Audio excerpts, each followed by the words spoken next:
Hi, I'm Julie. This is my sign in the deaf community. I'm excited to share some special information with you today. This information regards reproductive justice.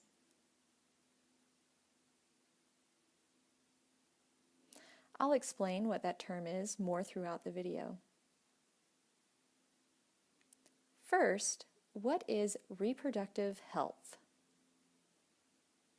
Reproductive health includes having children, not having children, having access to birth control, family planning or deciding when to have children. It includes access to abortion, access to adoption, access to infertility treatments. It also includes learning about parenting styles and how to raise children. That, in a nutshell, is reproductive health. Reproductive justice, on the other hand, is a loaded term that encompasses things like physical, mental, spiritual, political, social, and economic well-being for all women and girls. And this is based off of a definition from an organization called Sister Song back in 2003. Their goal was the achievement of all women and girls at that time.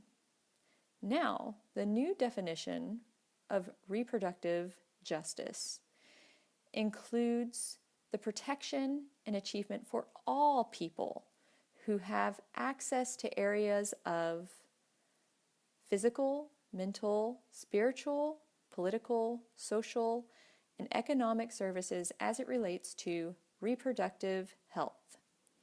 This includes people of all genders, races, identities, disabilities, ages, and environmental and communication access as well.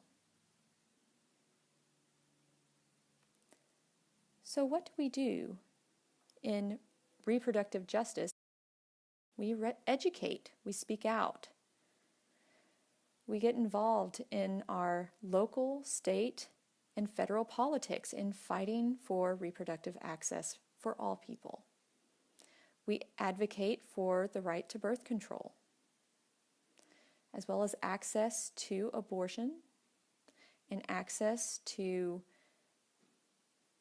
having our dignity as we receive services in reproductive health settings. So, how does this apply to you? Reproductive justice recognizes the obstacles that are there in receiving reproductive health services, like poverty, racism, gender prejudices, homophobia, transphobia, ableism, domestic violence, sexual assault or abuse, or having limited or no access to resources, access to communication, which definitely applies to the deaf and hard of hearing community.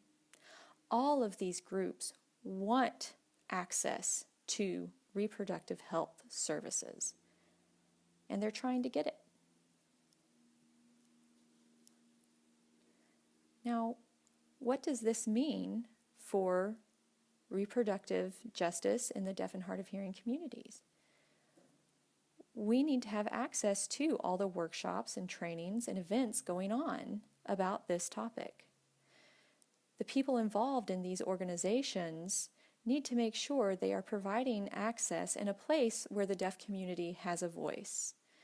Not that we are solely fighting this alone, but that we can be unified as a community. They also need to make sure that they are providing deaf-friendly information and services. It is a lot to process. In future vlogs, I'll be covering some more topics as it relates to reproductive justice, like your reproductive health rights, as well as your right to birth control access, your right to access abortion, and what one experiences having an abortion procedure in steps. We'll also talk about self-advocacy as it relates to reproductive justice. I'm very excited to share more information with you in future vlogs. Thank you all.